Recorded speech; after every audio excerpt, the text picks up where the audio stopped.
Court के आदेश पर चुनाव आयोग ने इलेक्टोरल बॉन्ड का डेटा अपनी वेबसाइट पर जारी कर दिया है, जिसमें यह बात सामने आई है कि 12 अप्रैल 2019 से 11 जनवरी 2024 तक तमाम पार्टियों को भर भर करके चंदा मिला। देखिए रिपोर्ट।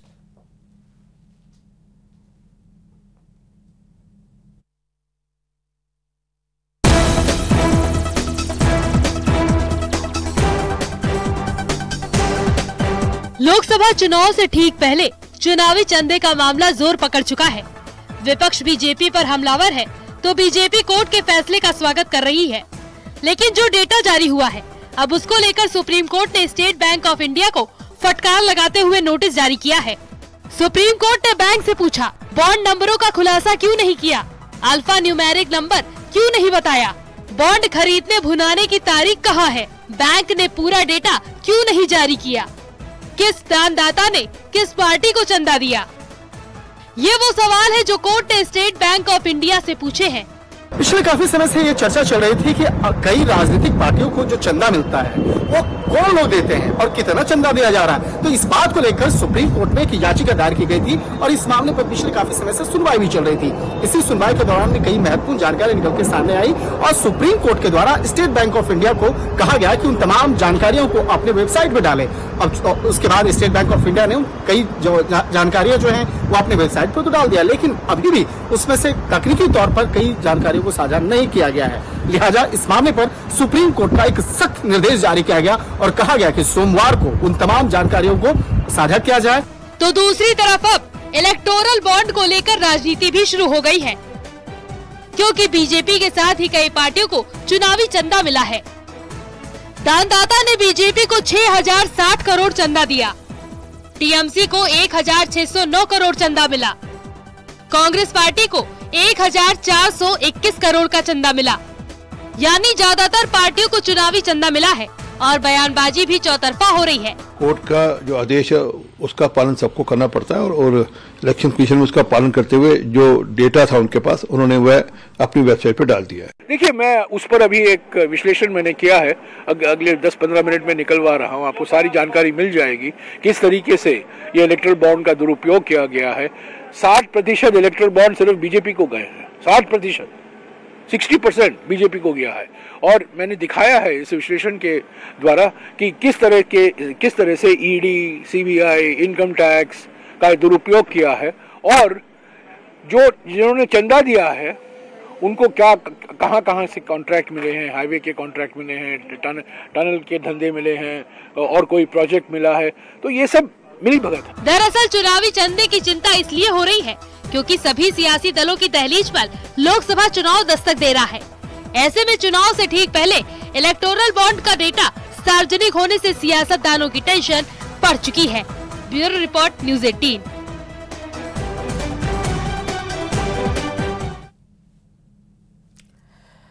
तो वहीं आपको बता दें कि जो अगली खबर है वो इस वक्त जो आ रही है उसके लिए लगातार हम आपको अपडेट देंगे। तो अगली खबर का रुख कर लेते हैं। आरपीएससी ने उन अभ्यर्थियों की पहचान कर ली है जो परीक्षा के दौरान गड़बड़ी कर सकते हैं और इन्हें रोकने के लिए बड़े स्तर पर तैयारी भी की है। क्या है आरपीएससी की तैयारी और कौन है वो अभ्यर्थी, इसी पर देखिए हमारी एक खास रिपोर्ट।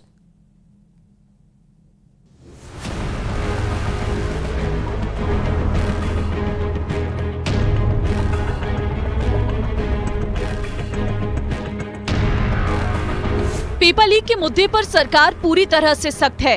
किसी भी परिस्थिति में कोई गड़बड़ ना हो, इसके लिए विशेष रणनीति भी तैयार की गई है।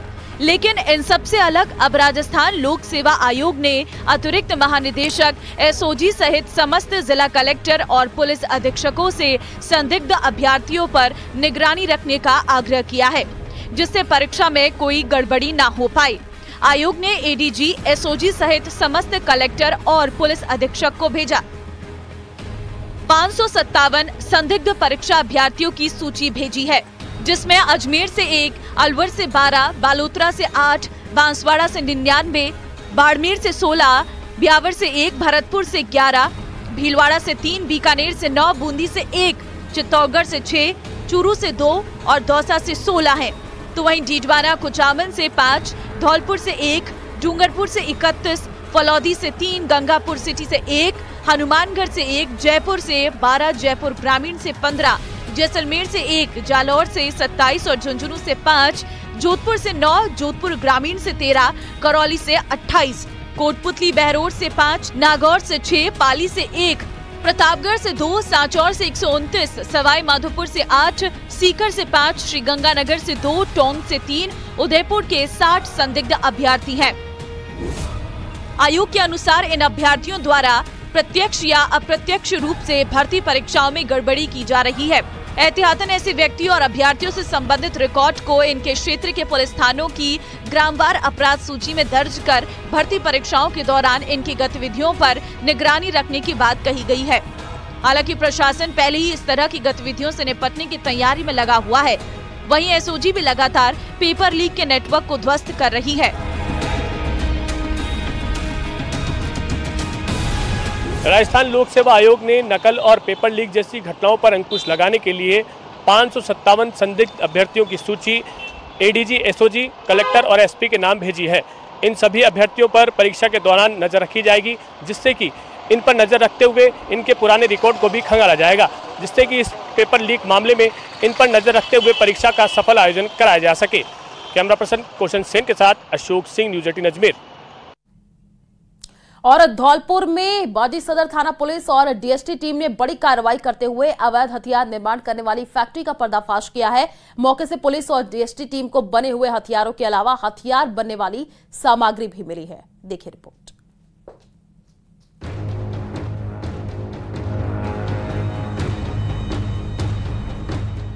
अवैध हथियार बनाने वाली फैक्ट्री का पर्दाफाश। पुलिस और डीएसटी टीम की बड़ी कार्रवाई। जांच टीम ने एक आरोपी को किया गिरफ्तार। अवैध हथियारों की धरपकड़ के लिए पुलिस और डीएसटी की टीम ने जो अभियान चला रखा है, उसके तहत संयुक्त टीम को बड़ी कामयाबी हासिल हुई। बाड़ी सदर थाना इलाके में अवैध हथियार बनाने वाली फैक्ट्री का पर्दाफाश हुआ। डीएसटी टीम और बाड़ी सदर थाना पुलिस ने अवैध हथियारों के खिलाफ अभियान के तहत एक बड़ी कार्रवाई की है। पुलिस ने बाड़ी सदर थाना इलाके के कचहलपुरा गांव में एक अवैध हथियार बनाने वाली फैक्ट्री को पकड़ा है। ये फैक्ट्री के अंदर की वही जगह है जहां अवैध तरीके से हथियारों का निर्माण किया जा रहा था। पुलिस ने मौके से कई देसी तमंचे, खाली खोखे समेत हथियार बनाने का सामान बरामद किया। हमने एक दबिश मारी थी बाड़ी सदर के आईसी और डीएसटी टीम योगेश के नेतृत्व में। उसमें हमने एक हथियार बनाने की फैक्ट्री बरामद की थी, जिसमें हथियार बनाने के सारे औजार उपलब्ध थे। 3 हथियार भी मिले और 2 अर्धनिर्मित हथियार भी मिले।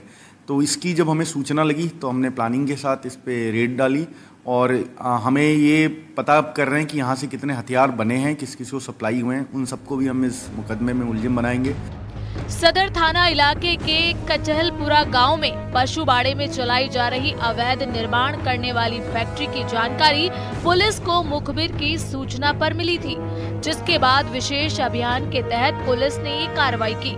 मौके से एक आरोपी को भी गिरफ्तार किया गया है, जिसके खिलाफ केस दर्ज कर आगे की कार्रवाई की जा रही है। मौके से 5 अवैध देसी तमंचा, 7 खाली खोखे और हथियार बनाने के उपकरण जब्त किए हैं। साथ ही मौके से पुलिस ने एक आरोपी को भी धर दबोचा है। हरवी शर्मा, न्यूज़ 18 धौलपुर। और झांसी में प्रेमी और प्रेमिका की शातिर जोड़ी गांजे की बड़ी खेप के साथ पुलिस के हत्थे चढ़ गई। पुलिस ने इन दोनों के अलावा इनके 3 और साथियों को गिरफ्तार किया है। हैरत की बात यह है कि प्रेमी बीटीसी डिग्री वाला है, तो वहीं उसकी प्रेमिका छात्रा काफी समय से यूपी, दिल्ली और आसपास के इलाकों में गांजे की तस्करी को अंजाम दिया जा रहा था। लेकिन इस बार ये गिरोह पुलिस के हत्थे चढ़ गया। देखिए रिपोर्ट।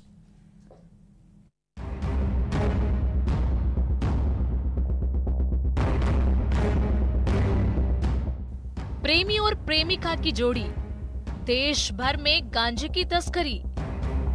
सुनने में थोड़ा चौंकाता है, लेकिन जानकर हैरत होगी कि प्रेमी शिक्षक है और उसकी प्रेमिका छात्रा, जो इंटर क्लास की बताई जा रही है।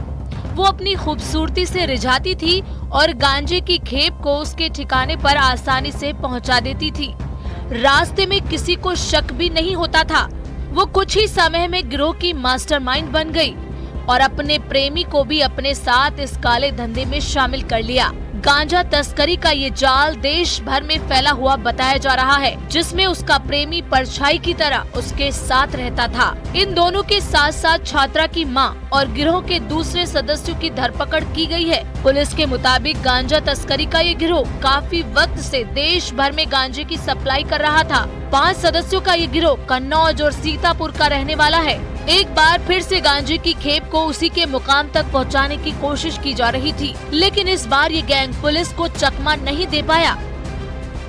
जिले में अवैध मादक पदार्थों के तस्करी निष्कर्षण के विरुद्ध चलाए गए अभियान के तहत आज स्वाट टीम प्रभारी तथा थानाध्यक्ष बबीना की पुलिस टीम के द्वारा कुल 5 अभियुक्तों को गिरफ्तार किया गया, जिसमें 2 पुरुष हैं तथा 3 महिलाएं हैं। इनसे करीब 97 किलो गांजा बरामद किया गया है। इन सभी के विरुद्ध उचित धाराओं में अभियोग पंजीकृत कर इनको जेल भेजा जा रहा है। बबीना थाने की पुलिस ने सर्विलांस टीम की मदद से मां बेटी समेत 5 आरोपियों को गिरफ्तार कर लिया।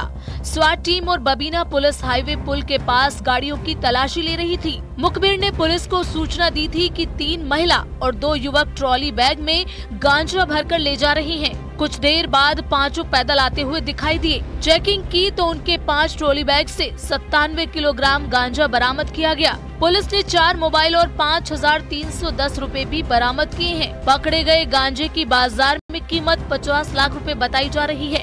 गैंग ओडिशा से गांजा लाता था और उसे यूपी, एमपी, दिल्ली और कई जगहों पर सप्लाई करता था। पुलिस के मुताबिक सीतापुर की रहने वाली शैल कुमारी ने अपनी बेटी को गांजा तस्करी के गोरख धंधे में उतार दिया। कुछ ही महीनों में उसकी बेटी सारे दाव पेच सीख गई। इसी दौरान आरोपी लड़की की मुलाकात कन्नौज के रहने वाले बीटीसी डिग्रीधारी युवक से हुई। दोनों मां बेटियों ने युवक समेत 3 लोगों को अपने गिरोह में जोड़ लिया। प्रेमी और प्रेमिका की शातिर जोड़ी ने झांसी और दिल्ली के आसपास के राज्यों में कई बार गांजा तस्करी की। पुलिस को धोखा देने के लिए 5 बस में सफर करते थे ताकि सभी एक ही परिवार के लगे। किसी को शक भी नहीं होता था कि सूटकेस में गांजा भरकर ले जाया जा रहा है। लेकिन इस बार इनकी होशियारी काम नहीं आई और सभी लोग पुलिस के हत्थे चढ़ गए। फिलहाल सभी के खिलाफ एनडीपीएस एक्ट के तहत केस दर्ज किया गया है। झांसी से न्यूज़ 18 के लिए अश्वनी मिश्रा की रिपोर्ट।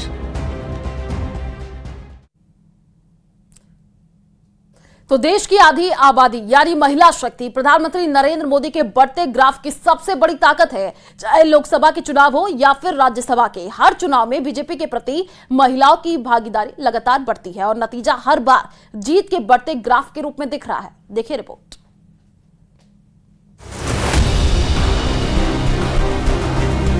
न मुझे किसी ने भेजा है, न मैं यहाँ आया हूँ, मुझे तो माँ गंगा ने बुलाया है। महिलाओं की सुरक्षा, सुविधा और सशक्तिकरण ये मोदी की गारंटी है। ड्रोन टेक्नोलॉजी की पहली पायलट ये मेरी बेटियां हैं, मेरी बहनें हैं। साल 2014 जब प्रधानमंत्री नरेंद्र मोदी पहली बार वाराणसी से लोकसभा का चुनाव लड़े थे, तब उन्होंने कहा था कि उन्हें मां गंगा ने बुलाया है। पहले मैं सोच रहा था कि भारतीय जनता पार्टी ने मुझे यहां भेजा है, फिर लगता है शायद मैं काशी जा रहा हूं, लेकिन आज यहां आने के बाद लगता है कि न मुझे किसी ने भेजा है, न मैं यहां आया हूं, मुझे तो मां गंगा ने बुलाया है। चाहे 2014 का लोकसभा चुनाव हो या फिर 2019 का, मातृत्व शक्ति का आशीर्वाद पीएम मोदी को खूब मिला और इतना मिला जिसकी किसी ने कल्पना भी नहीं की होगी। वहीं प्रधानमंत्री ने भी महिलाओं को सशक्त बनाने में कोई कोर कसर नहीं छोड़ी।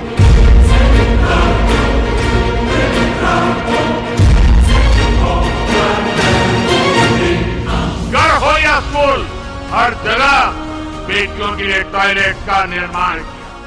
गरीबों को जो पक्के घर दिए जा रहे हैं, उनकी रजिस्ट्री भी बहनों के नाम की जा रही है। यहां बंगाल में भी पीएम आवास योजना के लगभग 24 लाख घर महिलाओं के भी नाम पर है। आज ऐसे हर घर की कीमत कई कई लाख रुपए है। साथियों, महिलाओं की सुरक्षा, सुविधा और सशक्तिकरण, ये मोदी की गारंटी है।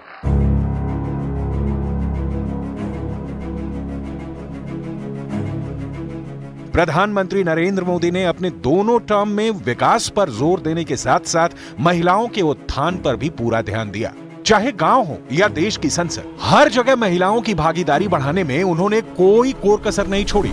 लोकसभा और राज्यसभा से महिला आरक्षण बिल पास करा, बच्चियों के लिए बेटी बचाओ बेटी पढ़ाओ योजना लागू की, उज्ज्वला योजना के लिए महिलाओं को गैस सिलेंडर देना, 3 तलाक को कानूनी रूप में खत्म किया, लखपति दीदी योजना, सुकन्या समृद्धि योजना, महिला पोषण अभियान, सेना में महिलाओं के लिए परमानेंट कमीशन। ये वो योजनाएं हैं जिससे न सिर्फ देश की लाखों करोड़ों महिलाओं का जीवन बेहतर हुआ, बल्कि उन्हें जीने का नया आधार भी मिला और साथ ही उन्हें अपने पैरों पर खड़ा होने में मदद भी मिली।